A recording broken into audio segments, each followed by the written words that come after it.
नमस्कार। जय हिंद साथियों। आज का अपना पहला प्रश्न है। पहला प्रश्न क्या है? पहला प्रश्न यह है कि इंडिका का लेखक कौन है। हमें एक पुस्तक का नाम दिया गया है, पुस्तक का नाम है इंडिका। तो उस इंडिका का हमें लेखक बताना है, लेखक कौन है। तो लेखक कौन है इंडिका का? प्लूटार्क है क्या, जस्टिन है क्या, हेरोडोट्स है क्या, या मेगास्थनीज है क्या? कौन है इंडिका के लेखक, ये हमें बताना। बताइए कौन है इंडिका के लेखक। तो इसका आंसर क्या आएगा साथियों? तो इसका आंसर आएगा इंडिका के लेखक है। इंडिका के लेखक कौन है? मेगास्थनीज, यानी कि दा वाला इसका आंसर बिल्कुल एकदम सही आएगा। यानी कि इंडिका के लेखक कौन है? मेगास्थनीज है। और ये क्वेश्चन परीक्षा में एक बार नहीं 1000 बार पूछा गया है। कितनी बार पूछा गया? 1000 बार पूछा गया है कि इंडिका के लेखक कौन है। तो बहुत ध्यान में रख के चलना है इस प्रश्न को, और आगे भी पूछा जाएगा ये प्रश्न। आगे बात समझ में। Next question. नेक्स्ट क्वेश्चन क्या है? नेक्स्ट क्वेश्चन है, भारत में हड़प्पा का वृहद स्थल कौन सा था। यानी कि प्रश्न पूछ रहा, भारत में हड़प्पा सभ्यता का सबसे बड़ा विशाल स्थल कौन सा है, कौन सा क्षेत्र था। सबसे बड़ा वृहद यानी बड़ा क्षेत्र कौन सा था सिंधु घाटी सभ्यता का। हमारा प्रश्न ये है। तो बताइए क्या है। तो इसका आंसर, प्रश्न में कौन कौन सा ऑप्शन है, जैसे कि राखीगढ़ी है क्या, धोलावीरा है क्या, कालीबंगन है क्या, और या लोथल है क्या? क्या है बताइए, कौन सा वृहद स्थल यानी कि बड़ा स्थल है। बताइए। जब हम हड़प्पा सभ्यता को पढ़ते हैं तो हम इनके स्थलों के बारे में बहुत विस्तृत चर्चा करते हैं। उस विस्तृत चर्चा में हम उस स्थल के बारे में पूरी 360 डिग्री समझने का प्रयास करते हैं कि ये कौन से राज्य में है, अगर उस राज्य में तो किस नदी के किनारे है, इसकी खोज किसने की, इसके बाद में यहाँ से कौन से विशेष एविडेंस यानी साक्ष्य प्राप्त हुए। तो इस प्रकार से हम पूरे डिटेल उसको पढ़ते हैं। तो लेकिन यहाँ पर अपना क्या पूछा है? वृहद स्थल के बारे में। तो बड़ा सा स्थल कहाँ पर था? तो यह आंसर आएगा राखीगढ़ी। यानी कि इसमें कौन सा आंसर आएगा? आंसर आएगा इसका राखीगढ़ी। राखीगढ़ी जहां पर वृहद स्थल है हड़प्पा सभ्यता का। अब अगला क्वेश्चन देखो। अगला क्वेश्चन क्या है, भारत का सबसे बड़ा हड़प्पन पुरा स्थल बताना। यानी कि भारत का सबसे बड़ा हड़प्पा पुरा स्थल कौन सा है वो हमें बताना। आलमगीरपुर है क्या, कालीबंगा है क्या, लोथल है क्या, या राखीगढ़ी है क्या? क्या है, कौन सा स्थान है? तो अब इसका आंसर क्या आएगा? तो इसका आंसर आएगा साथियों, इसका आंसर आएगा राखीगढ़ी। जैसे कि हम सिंधु घाटी सभ्यता की बात करते हैं कि अलग अलग स्थान, अलग अलग क्षेत्रों के बारे में, लेकिन एक बात विशेष याद रखना कि हम धीरे धीरे करके पूरी सभ्यता से क्वेश्चन यहाँ पूछ रहे हैं। यानी कि ऐसा कोई सा फैक्ट नहीं छूटेगा आपका, ऐसा कोई सा तथ्य नहीं छूटेगा जिससे हमने क्वेश्चन आपसे ना पूछा हो। तो आगे बात समझ में, थोड़ा इस बात को भी ध्यान रख के चलना आराम से ना। अब अगला क्वेश्चन देखो। अगला क्वेश्चन क्या है? अगला क्वेश्चन है कि सिंधु घाटी सभ्यता का पत्तन नगर था। यानी कि सिंधु घाटी सभ्यता का पत्तन नगर का मतलब जानते हो? पत्तन नगर यानी कि बंदरगाह वाला क्षेत्र। बंदरगाह से आज से जहां से जहाजों को रुकने और ठहरने की व्यवस्था जहां पर थी, यानी कहीं से जहाज आ रहा है चल के, जहाज यानी पानी में चलने वाला जहाज, ना कि हवाई जहाज। तो वो जो रुकने और ठहरने का जो स्थान रहता है, डॉकयार्ड बोलते हैं उसको इंग्लिश में। तो वो पत्तन नगर कौन सा था जहां पर विदेशी जहाज रुकते थे और यहाँ से हमारे देश से जहाज वहां पर जाते थे। तो उसके बारे में थोड़ा सा हमें बताना। बताइए, हड़प्पा था क्या, कालीबंगा था क्या, लोथल था क्या, या मोहनजोदड़ो था? कौन सा स्थल था ये थोड़ा बताइए हमें। तो इसका आंसर क्या आएगा? इसका आंसर आएगा लोथल। लोथल गुजरात वाला ये क्षेत्र है। और आपने देखा होगा गुजरात के जो तट है वो समुद्र से लगे हुए हैं कहीं ना कहीं। तो बिल्कुल आराम से अपन इसके आंसर तक पहुंच सकते हैं। ऑप्शन के माध्यम से भी हम पहुंच सकते हैं थोड़ा सा, है ना। थोड़ा अगर ध्यान में रख के चलेंगे तो ये चीज हमारे लिए और भी अच्छी आसान हो जाती है समझने के लिए। एक मिनट रुकिएगा, मैं थोड़ा पानी पीता हूँ।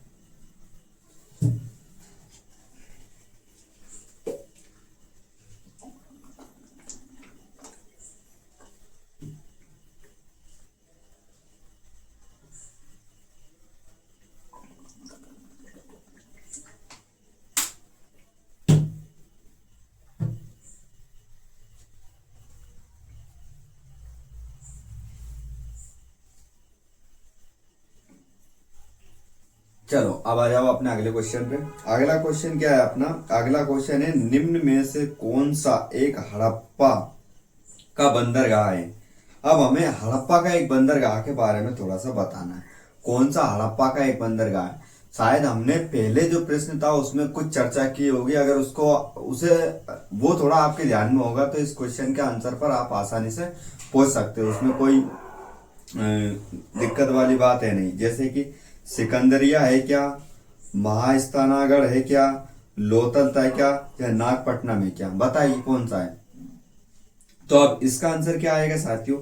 इसका आंसर आएगा बताइए कौन सा आएगा? तो इसका आंसर आएगा वही लोथल, यानी कि डॉकयार्ड, लोथल, पत्तन नगर, ये सब में कहीं एक न एक ही नाम हमें देखने को अधिकतर मिलेगा, वो नाम है लोथल। आ गई बात समझ? अब अगला प्रश्न, तो अगला प्रश्न क्या है? ददेरी एक परिवर्तित हड़प्पी स्थल है, यानी ददेरी नाम का एक स्थल है, एक क्षेत्र है जो कि हड़प्पा कालीन क्षेत्र है। और वो भी कौन सा हड़प्पा कालीन है? परवर्ती यानी पूर्ववर्ती वाला क्षेत्र है। तो ये कहाँ पर है? जम्मू का है क्या, या पंजाब का है क्या, या हरियाणा का है क्या, या उत्तर प्रदेश का है क्या? कहाँ का ये स्थल है? परवर्ती हड़प्पा स्थल है ये। तो बताइए कौन सा, या पूर्व का स्थल बोल सकते हैं इसको एक तरीके से। तो ये कहाँ का है? इसका आंसर क्या आएगा? इसका आंसर आएगा बे वाला, यानी कि पंजाब है। कौन सा है? पंजाब है। अब अगला क्वेश्चन क्या है? अगला क्वेश्चन ये है साथियों, जैसे कि हड़प्पा संस्कृति के संदर्भ में शैलकृत स्थापत्य के प्रमाण कहाँ से मिलते हैं? हड़प्पा संस्कृति के संदर्भ में शैलकृत स्थापत्य के प्रमाण कहाँ से मिलते हैं? तो बताइए कहाँ से मिलते हैं हमें शैलकृत हड़प्पा स्थल के प्रमाण? कालीबंगा से मिलते हैं क्या, धोलावीरा से मिलते हैं क्या, कोटदीजी से मिलते हैं क्या, या आमरी से मिलते हैं क्या? कहाँ से मिलते हैं? तो इसका आंसर क्या आएगा साथियों? इसका आंसर आएगा धोलावीरा। कहाँ से मिलते हैं? ये मिलते हैं हमें धोलावीरा से। आगे बात समझ में? अगला क्वेश्चन सुनो। अगला क्वेश्चन क्या है? मृगपट्टिका पर उत्कीर्ण सींग युक्त देवता की कृति प्राप्त होती है। मृगपट्टिका यानी मृणपट्टिका, मृण यानी कि हो सकता है मिट्टी, अपन क्या अर्थ लगा सकते हैं यहाँ पर? मिट्टी। तो मिट्टी की एक पट्टिका है, यानी कि मिट्टी का एक ऐसा सांचा है, या एक ऐसा ईंट जैसा कुछ गुटका मान सकते हैं अपन, वो है, और जिस पर एक सिंह युक्त देवता बैठा हुआ है। देवता की कृति प्राप्त होती है। कृति यानी उत्कीर्ण, यानी कि उस पर उकरा हुआ प्राप्त होता है। तो वो कहाँ से प्राप्त होता है हमें? बनावली से होता है क्या, कालीबंगा से होता है क्या, लोथल से होता है क्या, या सुरकोटदा से होता है? कहाँ से ये हमें प्राप्त होता है ये हमें बताना है। तो बताइए कहाँ से होता है? तो इसका आंसर क्या आएगा? इसका आंसर आएगा साथियों बी वाला इसका आंसर आएगा। तो ये प्राप्त होता है हमें कालीबंगा से। कहाँ से होता है? कालीबंगा से। ऐसे याद रखो, मृण यानी मिट्टी कैसे होती है? काली होती है, तो ऐसे भी याद रख सकते हैं। और कालीबंगा से हमने 2-3 और पहले कुछ बताए थे जानकारी, जैसे कि कालीबंगा से हमें जुटे हुए खेतों के प्रमाण मिले, कालीबंगा को काली चूड़ियों के नाम से भी जाना जाता है। तो इस प्रकार थोड़ा सा वो भी ध्यान में रख के चलना, वो फैक्ट भी। आ गई बात समझ? नेक्स्ट क्वेश्चन देखो। नेक्स्ट क्वेश्चन क्या बोल रहा है? ऋग्वेद में ऋचाएं होती है। ऋग्वेद में कितनी ऋचाएं? 1028। ऋचाएं मतलब होता है मंत्र। सीधी सिंपल भाषा में अगर अपन समझे, सरल भाषा में, तो ऋचा का मतलब क्या होता है? ऋचा का मतलब होता है मंत्र। तो अब हमें बताना है कि ऋग्वेद में कितने मंत्र है? 1028 है क्या, 1017 है क्या, या 1128 है क्या, या 1020 है क्या? कितने हैं? यानी कि 10 का मतलब 1000 मान लो, 1028, 1017, 1128 या 1020। बताइए कितने हैं? ऋग्वेद के मंत्रों की बात हो रही है। ऋचा मतलब मंत्र, यानी कि किसी देवता की याद में लिखी गई, किसी देवता की स्तुति में लिखे गए मंत्र या ऋचा। आ गई बात समझ? एक ही बात होती है, थोड़ा सा डिफरेंस है। अब उसको अलग करने से कोई मतलब नहीं, याद रखने का बेस्ट तरीका यही हो सकता है जो हमने बोला। आ रही बात समझ में? तो वही ध्यान में रख के चलना। तो इसका आंसर क्या आएगा साथियों? इसका आंसर आएगा 28, यानी कि 1028 ऋचा है ऋग्वेद में। अब अगला क्वेश्चन सुनो। अगला क्वेश्चन क्या है? ऋग्वेद है। अब ऋग्वेद क्या है? थोड़ा सा हमें ऋग्वेद की यहाँ पर इंट्रोडक्शन जैसी चीज सामने आएगी। तो क्या है? स्रोतों का संकलन, कथाओं का संकलन, शब्दों का संकलन या युद्ध ग्रंथ है? बताइए क्या है ऋग्वेद? स्रोतों का संकलन है क्या, कथाओं का संकलन है क्या, शब्दों का संकलन है क्या, या युद्ध का कोई ग्रंथ है क्या? बताइए क्या है ऋग्वेद? तो इसमें क्या आएगा आंसर? इसमें आंसर आएगा ए वाला, यानी कि स्रोतों का संकलन है। क्या है? स्रोतों का संकलन है, यानी कि मंत्र स्रोतों का संकलन है ऋग्वेद। नेक्स्ट क्वेश्चन क्या है? नेक्स्ट क्वेश्चन है हमारा उपनिषद पुस्तक के हैं। उपनिषद जो पुस्तक है वो क्या है? धर्म पर आधारित है क्या, विधि पर आधारित है क्या, योग परास पर आधारित है क्या, और या फिर दर्शन पर आधारित है क्या? किस पर आधारित है उपनिषद पुस्तक? बताइए। तो ये है डी वाला, यानी कि दर्शन पर आधारित है। ये दर्शन हमें फिलोसफी का ज्ञान देते हैं उपनिषद। जिसने फिलोसफी पढ़ी है कहीं ना कहीं उपनिषदों से ही वो क्या है पूरा के। आ रही बात समझ में? तो जिसको फिलोसफी का ज्ञान है, दर्शन का ज्ञान है, वो एक तरीके से उपनिषद का भी ज्ञान रखता है। ठीक है, अगला प्रश्न सुनो। अगला प्रश्न क्या है? अगला प्रश्न है हमारा नचिकेता आख्यान का उल्लेख मिलता है। नचिकेता आख्यान से आज से क्या क्या बोल सकते हैं हम? नचिकेता आख्यान, नचिकेता आख्यान से आज से होता है, जैसे कि थोड़ा सा अपन इस प्रश्न को समझे फिर मैं थोड़ी सी इस पर चर्चा करता हूँ, है ना। तो नचिकेता आख्यान का उल्लेख मिलता है अथर्ववेद में मिलता है क्या, शतपथ ब्राह्मण में मिलता है क्या, या कठोपनिषद में मिलता है क्या, या बृहदारण्यक उपनिषद में मिलता है? किस में मिलता है नचिकेता आख्यान? तो इसका आंसर क्या आएगा साथियों? तो इसका आंसर आएगा कठोपनिषद, यानी कि ऑप्शन नंबर सी इसका बिल्कुल राइट होगा, बिल्कुल सत्य होगा। कठोपनिषद में इसकी जानकारी मिलते हैं। अब नचिकेता आख्यान क्या है थोड़ा सा समझो। जैसे कि नचिकेता एक बच्चा होता है, बालक, और वो बालक अपने पिता से एक प्रश्न पूछता है। प्रश्न पूछता है कि पिताजी मृत्यु के बाद व्यक्ति कहाँ जाता है, क्या होता है? यानी कि जब अपन देखो, अपन जब बचपन में छोटे रहते हैं ना, बालक अपनी बाल्य अवस्था रहती है, तो हमें बहुत सारी चीजों का ज्ञान नहीं रहता है। हमें प्रकृति का ज्ञान नहीं रहता है, हमें देवी देवताओं का ज्ञान नहीं रहता है, या हमें हमारा खुद का भी ज्ञान नहीं रहता है, नहीं रहता। तो हम कभी कभी अपने माता पिता से कुछ बेहुदे प्रकार के क्वेश्चन पूछ लेते हैं, जिसका कोई सारगर्भित तो कोई आंसर नहीं होता है देने के लिए अपने माता पिता के पास भी, और या हम उस क्वेश्चन के लायक नहीं होते। कभी कभी ऐसी स्थिति बनती है। तो ऐसे ही नचिकेता अपने पिता से ऐसे प्रश्न पूछने लगता है। जैसे बचपन में अपन भी पूछते थे, पापा ये चिड़िया उड़ क्यों रही है, नीचे क्यों नहीं गिर रही है? पूछ लेते हैं कभी कभी। बहुत सारी चीजें होती है। मेरी आदत थी, मैं बचपन में बहुत सारे प्रश्न मेरे माइंड में उठते थे और मैं पूछता रहता था। बचपन में मैं मेरे फूफा जी नाना जी दोनों के साथ अधिकतर रहा हूँ, तो मेरे प्रश्नों का उत्तर अधिकतर मेरे फूफा जी नाना जी से ही मुझे मिले। तो ऐसे ही नचिकेता भी अपने पिताजी से प्रश्न पूछते हैं। तो नचिकेता बोलते हैं कि पिताजी व्यक्ति मरता क्यों है, और यदि वो मरता है तो उसके शरीर से जो जीवात्मा निकलती है वो कहाँ पर जाती है, क्या है जन्म मरण का क्या रहस्य है? तो पिताजी उसके नचिकेता के पिताजी उन जो सही से प्रश्नों के उत्तर नहीं दे पाते हैं और क्रोधित हो जाते हैं और बोलते हैं कि तुम मर जाओ और मरकर तुम यमराज से पूछ लो क्या होता है जीवात्मा का, क्या नहीं होता। ये सारी बात कौन बोल देते हैं? नचिकेता के पिताजी। तो नचिकेता मर जाता है। मरने के बाद में क्या करता है? अपने प्राण त्याग देता है, शरीर छोड़ देता है और यमराज के पास पहुंच जाता है। तो वहां पर नचिकेता यमराज से क्वेश्चन करता है कि प्रभु व्यक्ति जीवात्मा क्या है, क्या जीवात्मा नश्वर है, ना तो इसका जन्म होता है ना ये मरती है, तो आखिर मरता क्या है?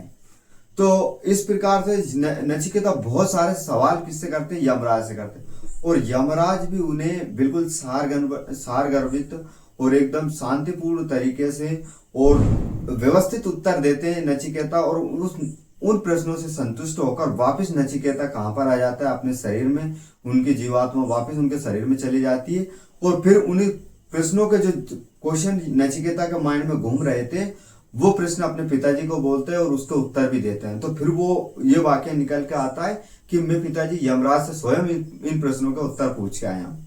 तो बहुत अच्छा संवाद है। कहीं अगर यूट्यूब पर देखने को मिल सकता है ये यम नचिकेता संवाद, तो आप जरूर देखना। बहुत ही मतलब अच्छे से यमराज ने क्वेश्चनों का आंसर दिए हैं।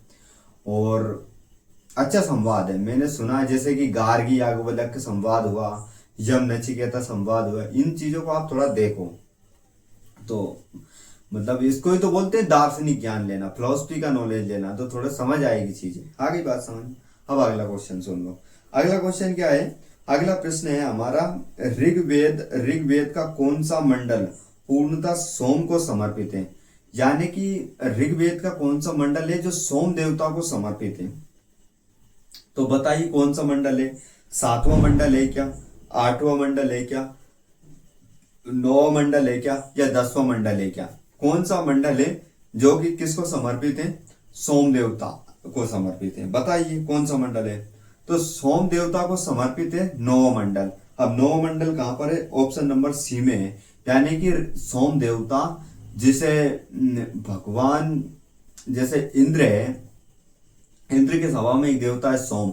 सोम को पे यानी कि पेय पदार्थ का देवता बोला जाता है, सोमरस का पान करना ऐसा बोला जाता है। सोम मुंजवंद चोटी पर एक ऐसा पौधा था जहां की जिसकी जड़ों को घोलकर पिया जाए तो ऐसा अद्भुत आनंद की अनुभूति होती है कि व्यक्ति को लगता है अगर चलता है तो मैं हवा में उड़ रहा हूं, और व्यक्ति मस्ती करता है तो ऐसा लगता है कि मदमस्त हाथी की तरह आसमान में विचरण कर रहा है।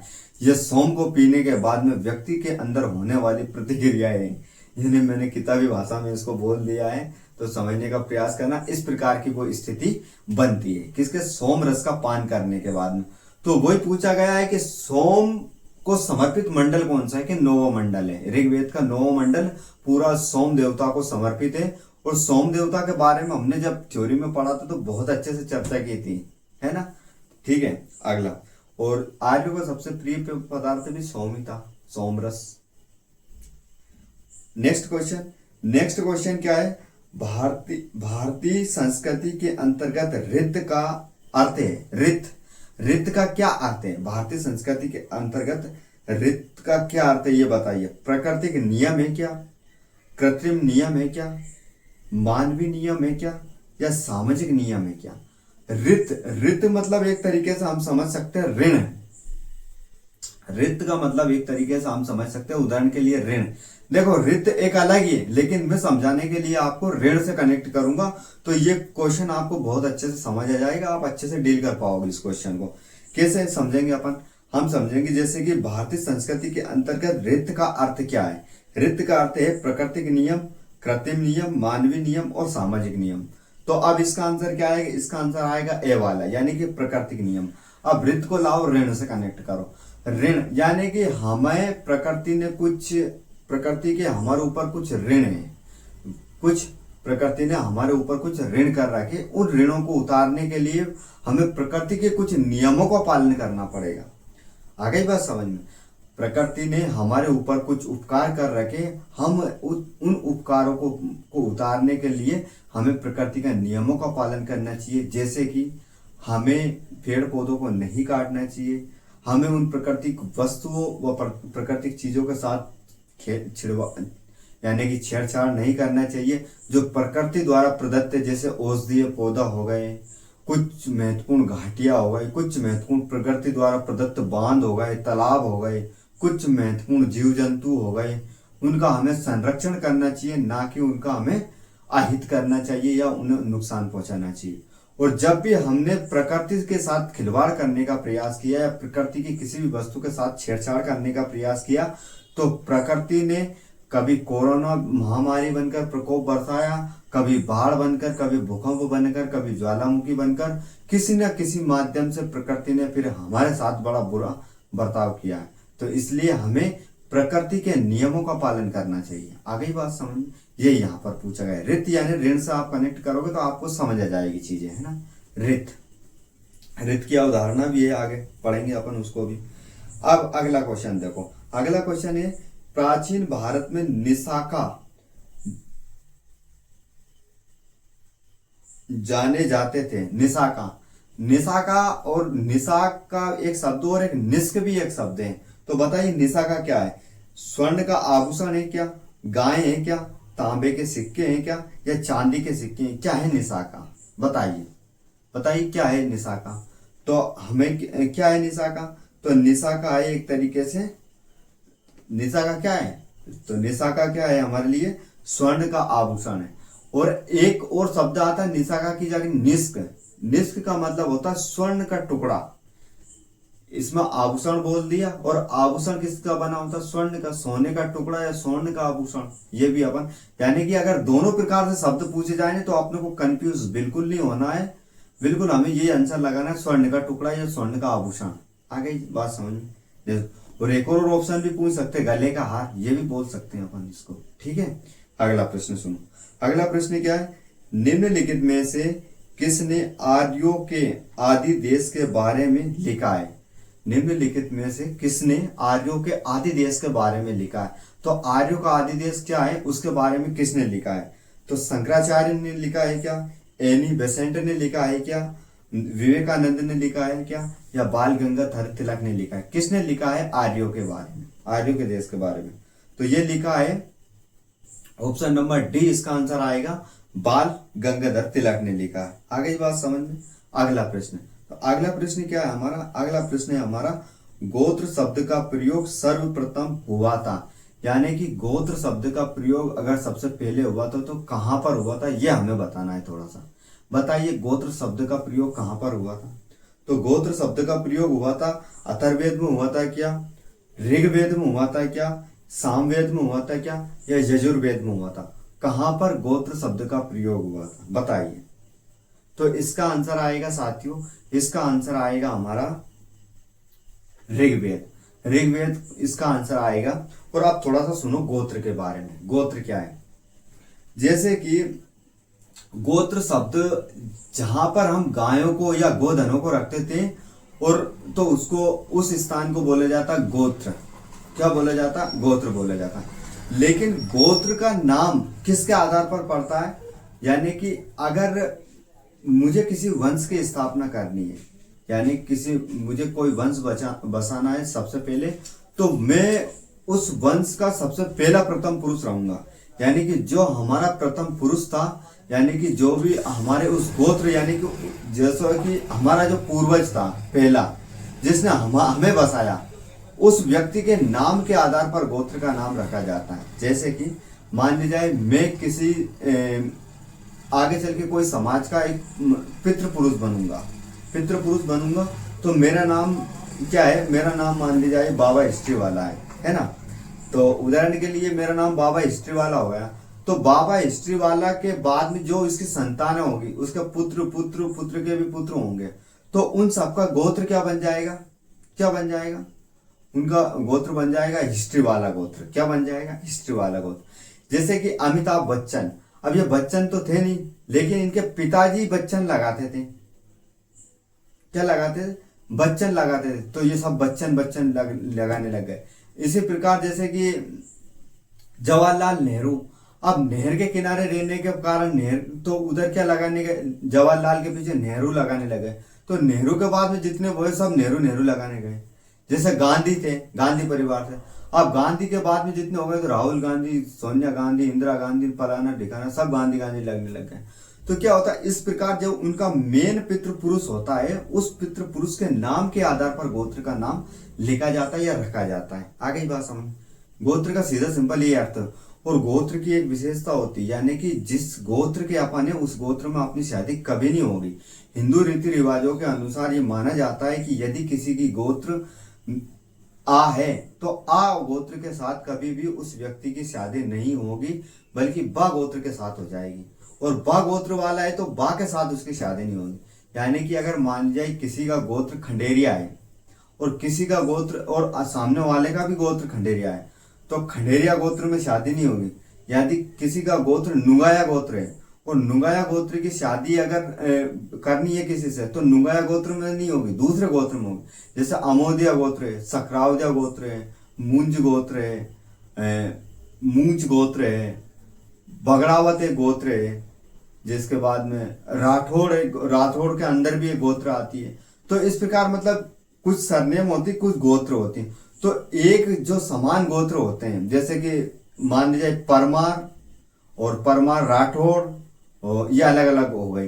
जिसके बाद में चौहान, चंदेल, ये सोमवंशी, ये सब अलग अलग हो गए। कुछ उनको सरनेम के रूप में लिखने लग जाते हैं, लेकिन रियल में वो गोत्र होती है ना? अब अगला क्वेश्चन बहुत लंबा खींच गया है गोत्र अपना। नेक्स्ट क्वेश्चन क्या है? नेक्स्ट क्वेश्चन है प्राचीन काल में आर्यों के जीविका उपार्जन का मुख्य साधन था। यानी कि प्राचीन काल में जो आर्य थे उनका मुख्य रूप से जीविका उपार्जन यानी कि अपने जीवन जीने की मूलभूत आवश्यकता का प्रमुख साधन क्या था, यानी कि उनकी अर्थव्यवस्था किस आधार पर चलती थी, ये हमें थोड़ा सा बताना है। तो बताइए, कृषि पर आधारित थी क्या, शिकार पर आधारित थी क्या, शिल्प कर्म के आधार पर थी क्या, या व्यापार के आधार पर थी क्या, किसके आधार पर थी बताइए। तो ये इसका आंसर क्या आएगा साथियों? इसका आंसर आएगा प्राचीन काल में आर्यों की जीविका उपार्जन का साधन था। अब थोड़ा सा यहाँ पर हाँ एक चीज पशुपालन नहीं दे रखा बल्कि कृषि, तो कृषि पर आधारित थी। ये क्या करते, कृषि और पशुपालन दोनों का कार्य करते थे। आगे बात समझ में, इसका आंसर आएगा ए वाला, कृषि पर आधारित थी। अगला क्वेश्चन सुनो, अगला क्वेश्चन क्या है? सर्वाधिक ऋग्वेदिक सूक्त समर्पित है, यानी कि सबसे ज्यादा अगर ऋग्वेद में सूक्त यानी मंत्र समर्पित है तो किसको समर्पित है? अग्नि को समर्पित है क्या, इंद्र को समर्पित है क्या, रुद्र को समर्पित है क्या, या फिर विष्णु को समर्पित है? किसको समर्पित है सबसे ज्यादा सूक्त बताइए। तो सबसे ज्यादा सूक्त यानी मंत्र किसको समर्पित है? तो ये इंद्र को समर्पित है। और कितने सूक्त समर्पित है? 250 बार इसका नाम का उल्लेख किया गया है, किसका? इंद्र का। और इंद्र को ऋग्वेदिक काल का सबसे प्रमुख और सबसे महत्वपूर्ण देवता माना जाता है, तथा इंद्र को दुर्गों को तोड़ने वाला या युद्ध का देवता भी बोला जाता और आकाश का देवता भी बोला जाता है। ये भी याद रखना थोड़ा सा। इंद्र की वजह से वर्षा होगी, इंद्र अच्छी फसल देगा, इंद्र पशुओं की रक्षा करेगा, इंद्र युद्ध में विजय दिलाएगा। यानी कि जहां देखो जहां इंद्र का ही नाम का बखान सबसे ज्यादा मिलता है। और सबसे ज्यादा कितनी बार मिलता है? तो 250 बार सिर्फ और सिर्फ इंद्र का नाम ही आता है। ये भी बात थोड़ा ध्यान में रखने योग्य है। आगे बात हम अब नेक्स्ट क्वेश्चन देखो। अगला क्वेश्चन क्या है? अगला क्वेश्चन है ऋग्वेद में सर्वाधिक संख्या में मंत्र संवादित है। अब ऋग्वेद में सबसे ज्यादा संख्या में मंत्र किसके नाम के आधार पर थे? अब हमें ऑप्शन में एक नाम देख ला, इंद्र का नाम तो नहीं है। इंद्र के बाद में सबसे ज्यादा नाम किसका आता है? जैसे कि अग्नि से है क्या, वरुण का है क्या, विष्णु से है क्या, या यम से है क्या? तो इसका आंसर क्या आएगा अपने साथियों? थोड़ा सा आंसर पर जाना हो। अग्नि से है क्या, वरुण से है क्या, विष्णु से है क्या, या यम से? किससे संबंधित मंत्र? तो यहां पर आंसर आएगा अपना अग्नि, आ वाला, यानी कि आ वाला इसमें आंसर आएगा। और अग्नि का कितनी बार उल्लेख किया गया? तो अग्नि का उल्लेख किया गया है यहाँ पर साथियों 200 बार। कितनी बार आया है? 200 बार आया है। ये थोड़ा अपने को ध्यान में रख के चलना है, क्योंकि परीक्षा कभी कभी ऐसा भी क्वेश्चन पूछ लेती है कि ऋग्वेद में अग्नि का कितनी बार उल्लेख किया गया? अग्नि का तो 200 बार, और इंद्र का 250 बार। ऐसा थोड़ा ध्यान में रख के चलना।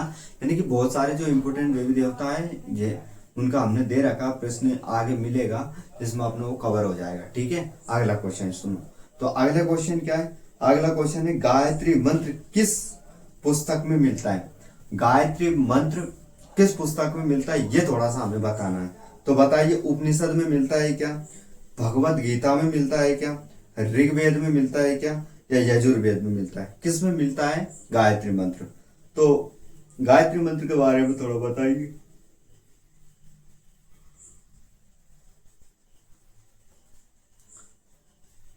बताइए गायत्री मंत्र के बारे। तो गायत्री मंत्र का उल्लेख कहाँ मिलता है? हमें ऋग्वेद में मिलता है।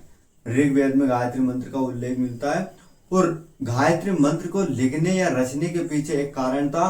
गुरु विश्वामित्र के द्वारा गायत्री मंत्र को लिखा गया था। तो विश्वामित्र ने गायत्री मंत्र को लिखा था अन आर्य को आर्य बनाने के लिए।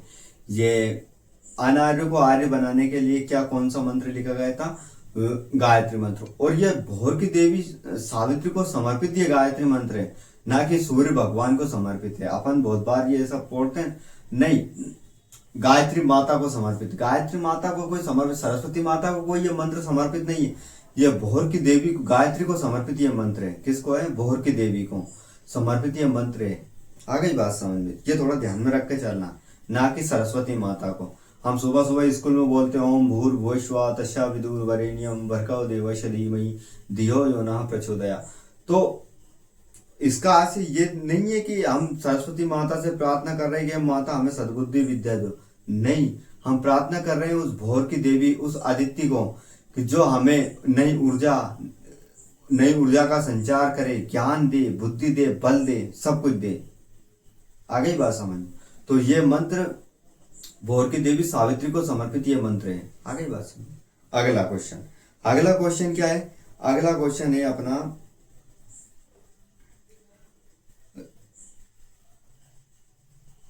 गायत्री मंत्र की रचना किसने की थी? अब हमने उस क्वेश्चन में इसके बारे में थोड़ा सा डिटेल कर दिया था, तो इसमें हमें आंसर बताना है। गायत्री मंत्र की रचना की थी वशिष्ठ ने की थी क्या, विश्वामित्र ने की थी क्या, इंद्र ने की थी क्या, या परीक्षित ने की थी? तो गायत्री मंत्र की रचना किसने की थी? गायत्री मंत्र की रचना की थी विश्वामित्र ने। किसने की थी गायत्री मंत्र की रचना?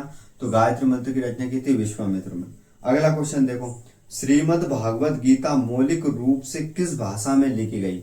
यानी कि अगर श्रीमद् भागवत गीता को लिखा गया है तो मौलिक रूप से यानी मूल रूप से कौन सी भाषा में श्रीमद् भागवत गीता को लिखा गया है, बताइए। तो श्रीमद् भागवत गीता को किस भाषा में लिखा गया है?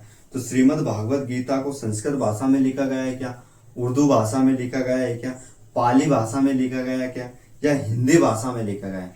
किस भाषा में श्रीमद् भागवत गीता को लिखा गया है मूल रूप से? तो इसका आंसर आएगा साथियों हमारा, इसका आंसर आएगा ए वाला, संस्कृत भाषा में लिखा गया है। किस में लिखा गया? संस्कृत भाषा में लिखा गई श्रीमद् भागवत गीता को। अगला क्वेश्चन देखो, अगला क्वेश्चन क्या है? अगला क्वेश्चन है सत्यमेव जयते शब्द किस उपनिषद से लिया गया? सत्यमेव जयते किस उपनिषद से लिया गया है ये हमें बताना है। तो मुंडको उपनिषद से लिया गया है क्या, कठोपनिषद से लिया गया है क्या, छांदोग्य उपनिषद से लिया गया है क्या, या इनमें से कोई नहीं? किस में से लिया गया है बताइए। सत्यमेव जयते, तो सत्यमेव जयते लिया गया है मुंडकोपनिषद से। किस से लिया गया? मुंडकोपनिषद से। और कठोपनिषद से क्या लिया गया? यम और नचिकेता संवाद। ये थोड़ा याद रखना। अब अगला क्वेश्चन क्या? अगला क्वेश्चन है हमारा साथियों, अगला क्वेश्चन थोड़ा ध्यान में रख के चलेंगे। तमसो माँ ज्योतिर्गमया कथन मूलता है? तमसो माँ ज्योतिर्गमया अस्तो माँ देवा सदगमया, तमसोर्मा देवा ज्योतिर्गमया, मृत्युर्मा देवा अमृतम गमया। तो इस प्रकार से ये श्लोक है। तो यहाँ पर पूछा है तमसो माँ ज्योतिर्गमया कथन का मूल है, उपनिषदों का है क्या, महाकाव्यों का है क्या, पुराणों का है क्या, या षट दर्शन का है? किसका है बताइए थोड़ा सा हमें। तो इसका आंसर क्या आएगा? इसका आंसर आएगा साथियों, इसका आंसर आएगा उपनिषदों का है, यानी कि उपनिषदों का है ये तमसो माँ ज्योतिर्गम। तो इसका अर्थ क्या है तमसोर माँ ज्योतिर्गमया? तमसोर माँ ज्योतिर्गमया का अर्थ है हमें अंधकार से प्रकाश की ओर ले चलो। क्या? हमें अंधकार से प्रकाश की ओर ले चलो, यानी कि अंधकार से प्रकाश की ओर ले चलने का अर्थ क्या है ये थोड़ा सा सुनिए। अंधकार से प्रकाश की ओर ले चलने का अर्थ ये है कि हमें अज्ञानता से ज्ञान की ओर ले चलो, यानी कि हमारे जीवन में अज्ञानता रूपी अंधकार है, अज्ञानता रूपी अंधकार है, उस अज्ञानता रूपी अंधकार को दूर करो हे प्रभु। ये भगवान से प्रार्थना कर रहे हैं सूर्य भगवान से सुबह उठकर कि हे प्रभु तमसोर माँ ज्योतिर्गमया, हे प्रभु हमें अज्ञानता रूपी अंधकार से को दूर करके हमारी जिंदगी में प्रकाशमय यानी कि ज्ञान रूपी प्रकाश की ओर हमें ले चलो, हमारे जीवन में ज्ञान रूपी प्रकाश को भर दो। यानी कि ये एक तरीके से ज्ञान को प्रदर्शित कर रहा है कि ज्ञान ग्रहण करने की ये बात कही जा रही है। आगे तो ये श्लोक हम इस प्रकार बोलते हैं कि अस्तोम देवा सद्गमय तमसोर्मदेवा ज्योतिर्गमय मृत्योर्मदेवा अमृतम गमय। इस प्रकार से ये बोला जाता है वाक्य। ठीक है, अगला क्वेश्चन क्या है? अब अगला क्वेश्चन पर हम आते हैं। अगला क्वेश्चन है हमारा, ऋग्वेद में अगन्या का प्रयोग किया गया है। अगन्या प्रयोग हुआ है। पानी पीते हैं थोड़ा।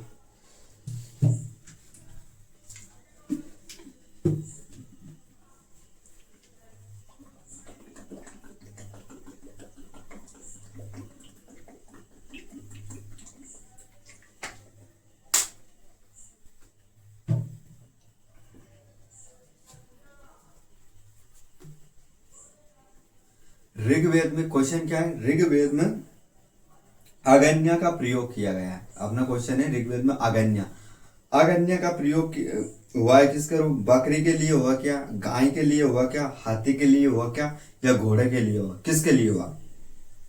अब ऋग्वेद की बात चल रही, ये वैदिक कालीन बात चल रही, मतलब आर्यों के समय की बात चल रही। किसके समय की बात चल रही, आर्यों के समय की, यानी लगभग 1500 ईसा पूर्व, 1500 ईसा पूर्व के आसपास की बात चल रही है बेसिकली। अब ऋग्वेद की बात चल रही है। और अगन्या शब्द, अगन्या का मतलब होता है ना मारे जाने योग्य, यानी कि जिसकी हत्या नहीं की जा सकती, जिसको मारा नहीं जा सकता, उसका अर्थ क्या होता, अगन्य होता। तो अब हम थोड़ा सा रिलेट करते हैं। रिलेट कैसे करते हैं, अगन्य हमें शब्द दिया गया, अगन्य शब्द दिए गए, न मारे जाने योग्य पशु। बात हो रही वैदिक काल, और वैदिक काल में आर्य लोग थे, और आर्य लोग सबसे ज्यादा पशुपालक थे, और पशुओं में सबसे ज्यादा किसका पालन करते थे, गायों का पालन करते थे। कई बार गायों को लिए युद्ध भी हो जाता था, जिसको गवष्टि बोला जाता। क्या बोला जाता था, गवष्टि बोला जाता था। गायों के लिए कई बार युद्ध हो जाता था, उस युद्ध को बोला जाता था गवष्टि। और जब गाय संध्या के समय जब निकलती थी तो उसको क्या बोला जाता, गोधुली बेला, यानी कि गाय के आने का समय। और जो पुत्री गाय को दूध दोहने का काम करती थी उसको बोला जाता दुहित्री, दुहित्री, है ना। तो और जो गाय की जो गोबर रहती है उससे खाद बनाया जाता, उस खाद को बोला जाता खरीस। क्या बोला जाता, खरीस बोला जाता था। तो अब भैया अगन्या किसके लिए प्रयोग किया जाता, अगन्या एक पवित्र ऐसे पशु के लिए शब्द का प्रयोग किया जिसका अर्थ होता है गाय। यानी गाय को ऋग्वैदिक काल में इतना महत्वपूर्ण पशु माना जाता था कि सबसे बड़ा धन अगर किसी का था तो वो गाय थी। आ गई बात समझ में। तो यहाँ पर ये शब्द किसके लिए प्रयोग किया गया, गाय के लिए किया गया। और साथियों, गाय एक विशेष ऐसा पशु था जिसको ईश्वर के समान दर्जा दिया गया। किसके, और हमारे हिंदू धर्म में तो गाय को इतना पवित्र माना जाता है कि 36 के 36 करोड़ देवी देवता गाय में ही निवास करते हैं। आगे बात समझ। और एक और बहुत अच्छी कॉन्सेप्ट की बात बताओ कि जैसे जब गाय के शरीर में भगवानों ने अपना अपना स्थान ग्रहण करने का प्रयास किया था ना, तो सबसे पीछे रह गई थी माता लक्ष्मी। कौन रह गई थी, माता लक्ष्मी। तो गाय अब जगह बची नहीं थी तो कहां पर रहे, तो गाय के जो पीछे का जो पुट्टे रहते हैं ना, पीठ, पीठ जिस पर अपन लट देते हैं, हरी बात समझ। तो अब भैया जिस घर में गाय को अगर मारते हैं, कूटते हैं और उसके पीठ पे लटकी देते हैं या डंडी की देते हैं या कैसे भी देते हैं, तो कभी भी मतलब अपने घर की लक्ष्मी को रुष्ट कर रहे हैं अपन। ये बात थोड़ा ध्यान में रख के चलना कि गाय को कभी भी नहीं मारना चाहिए हमें। अरे बस, और हम खास करके क्या करते हैं, गाय के पीठ पे लट देते हैं। तो मतलब गाय के पीठ पे लट नहीं दे रहे, वो हम लक्ष्मी माता को दे रहे हैं लट। आ रही बात समझ। तो इस बात को थोड़ा ध्यान में रख के चलना, गाय को कभी नहीं मारना चाहिए, गाय को नहीं मारना चाहिए, उसके पीठ पे हमें क्या करना चाहिए, और